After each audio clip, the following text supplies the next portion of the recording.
Well, guys, I wanted to bring you some of my action from Iowa's early muzzleloader season. If you guys had watched the channel, you'll know that both Heidi and I got early muzzleloader season tags this year, and Heidi was able to tag out on a great buck on the very first day.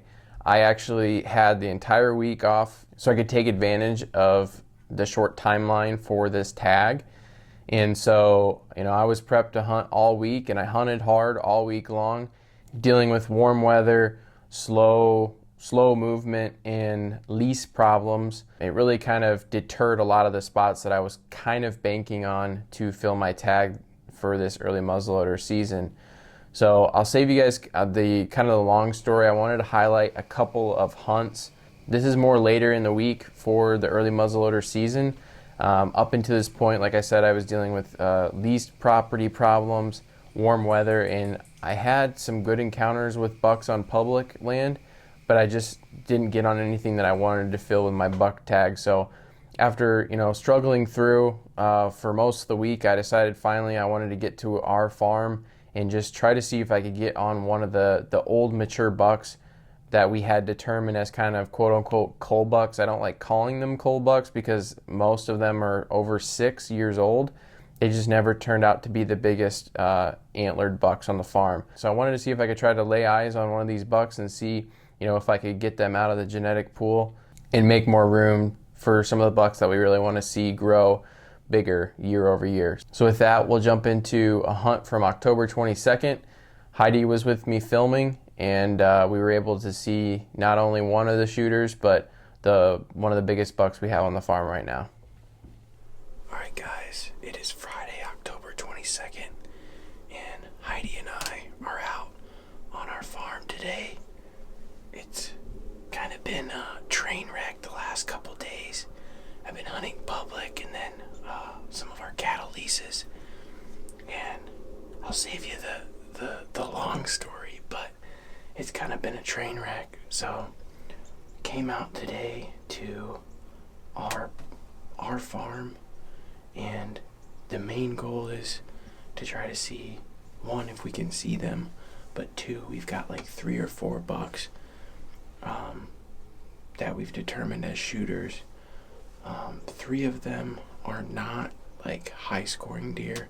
They're really old deer that we've watched over the last couple years, and this year they haven't done anything, or they've gone backwards. So we really want to try to get some of these bucks off of the property to allow for more room for new bucks to show up, because over the past year or so, 2 years now, we've noticed a lot of like smaller antlered bucks, older deer, seem to always stick around on our property, and all of the like big antlered bucks, like ones that we pass, they'll disappear the next year. We're starting to think it's because these bigger bucks are running the other bucks off, and they're getting the preferred bedding areas. So these bigger bucks, antler-wise, they leave. So, but 3 of the 4 deer are at least 6 years old. A couple of them I do think could be older. So they're really old, mature bucks. And hopefully we get an eye on them tonight. We're set up here in the main field. We're sitting over a clover, chicory, alfalfa field, and then in front of us you'll see all the beans, and we've got sections dividing the beans, and the reason for that is because we planted conventional beans on some of these strips, and then we planted the real world, and we wanted to test to see if the real world stuff is actually as good as they say it is. So we've divided it up. That way we can see how the deer pressure it throughout the season. So it's my first sit in this spot this year, and I'm excited to see what comes out. Hopefully we can let the muzzleloader blow some smoke out. So we're going to sit here till dark, and we'll bring you the action that we see.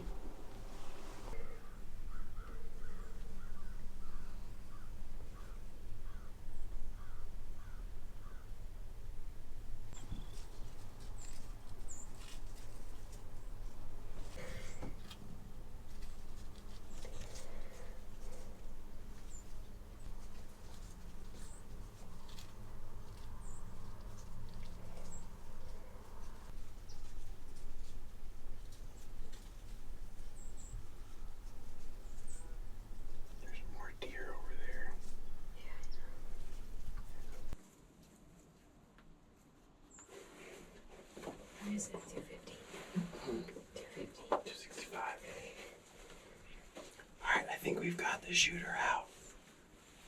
He's at 265. So, we'll see what happens.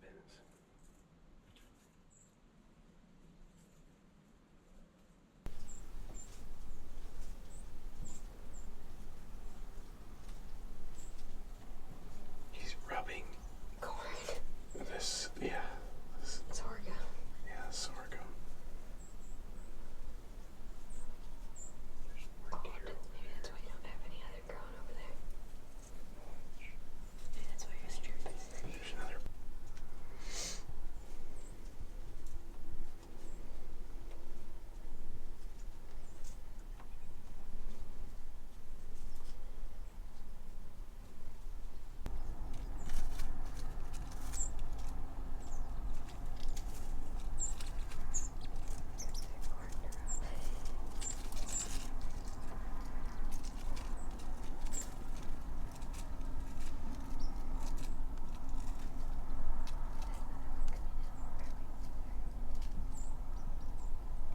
Both posturing.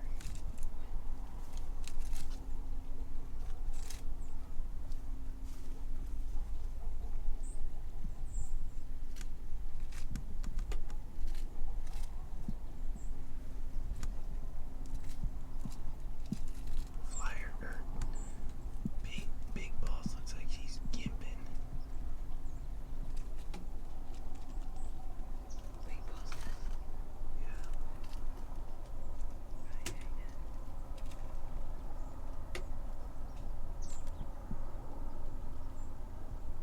Flyers is going away.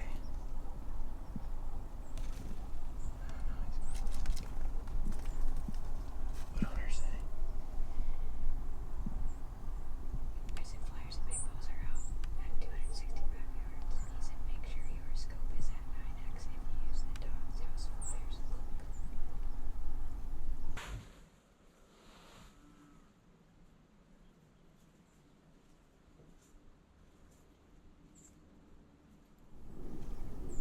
another dog out in that field, so I wonder if that's where he's going.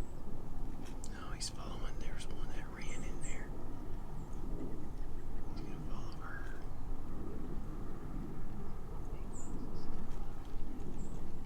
dang, he really is getting like a bird. I wonder if they fought or something.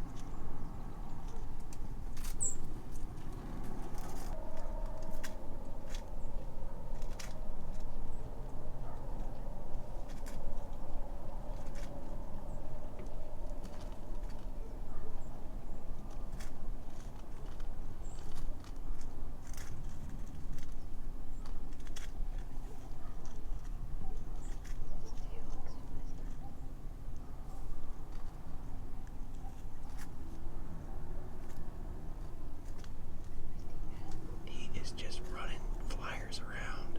Yeah, but his tail is like I can't tell.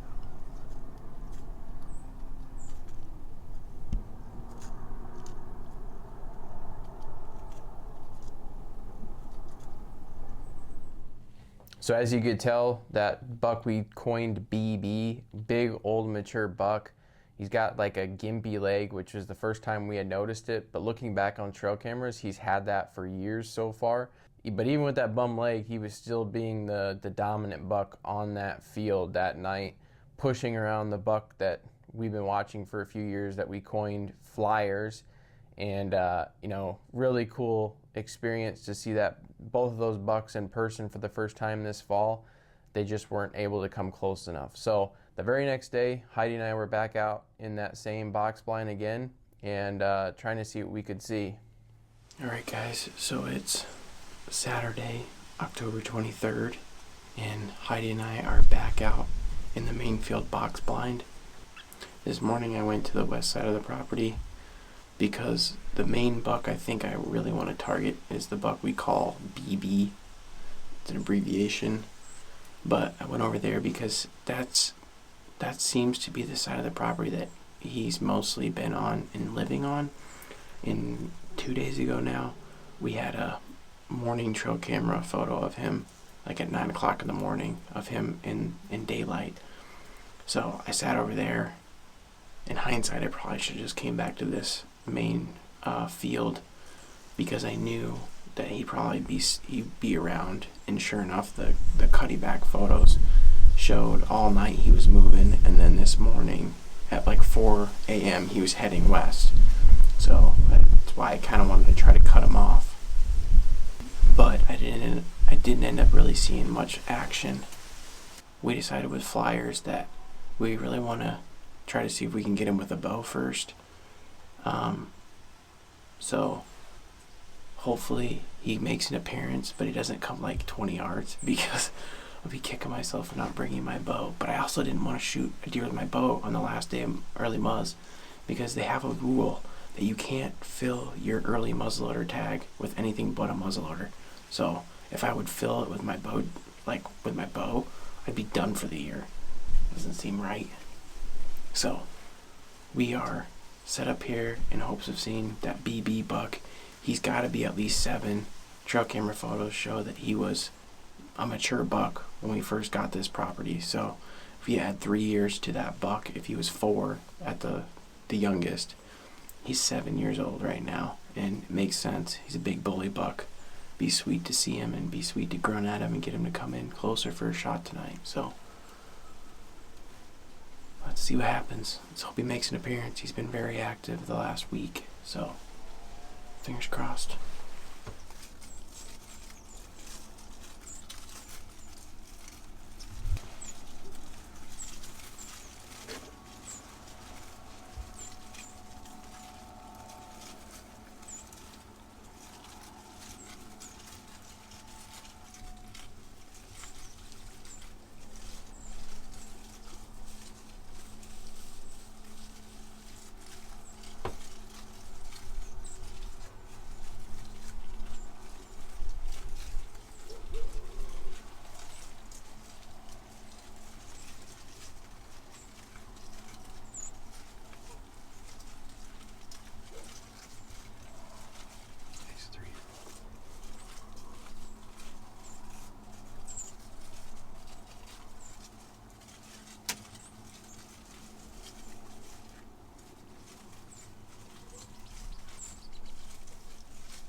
That evening hunt was actually pretty slow. We did see that good 2 or 3 year old buck, and then some does and small bucks, but we never really saw any mature deer that evening.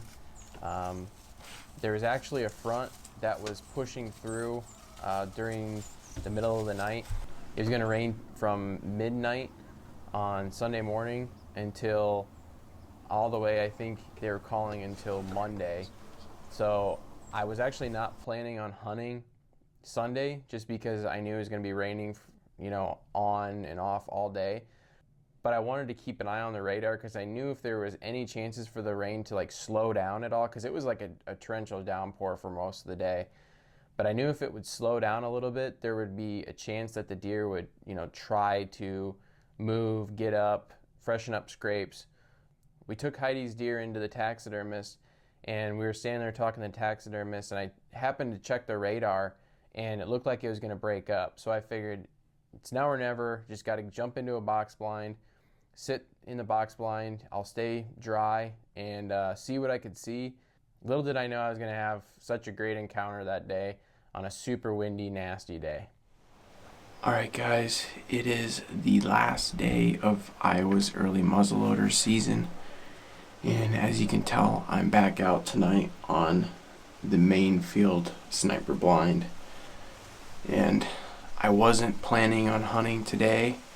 I was planning on hunting it today, but we ended up having a big thunderstorms move in last night in the middle of the night, and it ended up raining all morning pretty hard. I think we've probably gotten over 1.5 inches of rain already so far, which is much needed. The movement on the camera has really slowed down, which is to be expected. So I wasn't going to hunt this afternoon just because I wanted to get home and get prepared to go back to the real world, go back to work on Monday. But we ended up having a break in the rain, and I think it's probably going to pick back up again, but the radar kind of broke up, and so I decided I need to get out here. So ended up jumping in this box blind just because this seems to be an area where a lot of the mature bucks hang out late October. We had a run-in with the BB buck 2 days ago, and I'm just hoping that he pops out again. With this break in the rain, I expect to see some deer moving, especially trying to freshen up scrapes with all this rain. So it actually feels like a lot like fall right now. We're getting kind of some it's an easterly wind, but we're kind of getting some north gusts as well, which is perfect for this blind. But it's like 45 degrees out is what my truck said, and it just feels like really crisp right now. So hopefully the rain stays out long enough for us to get a good hunt in. It's the last day. It's make or break. I'd like to shoot that BB buck, or any of the other 2 mature bucks that we deem shooters. Hopefully one of them pops out, and it'll be kind of like last year. Each last day of my hunting season ended up filling my tags, so see how it goes. Got the right setup. We just have to hope that the rain holds out long enough for the deer to start moving, and hopefully one comes in close enough for a shot. I'm just gonna sit here and enjoy the last afternoon of hunting before I have to, go back to the real world, like I said, and go back to work. So hopefully deer start piling out here, and we'll show you guys what we see.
Well, guys, I cannot believe I just did that, but that's the buck we call Flyers, and it was determined that we really want to see. We know he's 6.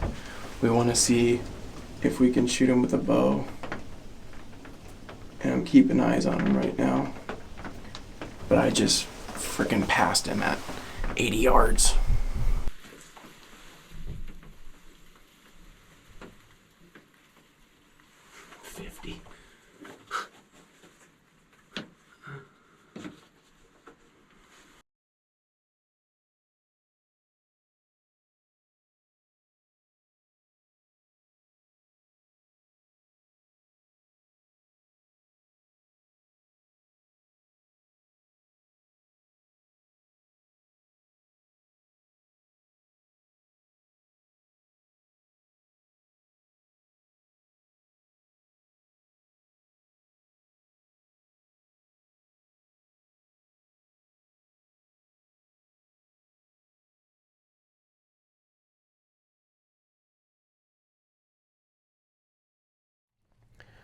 Well, guys, as you can tell, I'm more shocked that I stuck to my guns on letting Flyers walk than I think anybody else is, because he would have been by far my biggest deer. But you know, I kind of threw the idea out there that I wanted to see if we could get him with a bow first. And so since I said that, I didn't want to be a hypocrite, and I wanted to stick to our guns. So I let him walk reluctantly. I've been kicking myself ever since, but you know, I can take a photo of that buck, or I can frame that photo of that buck in that field that day at 50 yards, and I can stick my tag to it, and it's all going to be the same thing. I'm really hoping that one of us can get on this buck with our bow, but I would be so happy if Dad was able to shoot this buck with a gun during gun season. So hopefully Flyers does hit the ground for us this fall. Ever since I passed him, I've been freaking out that he's going to just up and disappear, or the neighbors are going to shoot him. But that's the draw with hunting, is you never know with some of these decisions that you make, that you know the buck could get bigger, he could never come back. So we'll have to see how the rest of the season pans out. There's a lot of great footage to come, and you know, looking back what I do early muzzleloader season again, I'm not sure. I was really not thrilled with it. I think there's going to have to be a lot. I'm going to have to do a lot more prep early to know of shooter bucks on public and private. That way I'm not just hoping something stumbles through during a super warm spell. You know, Hunter had the blessing last year of having some of the best October cold fronts that we've experienced.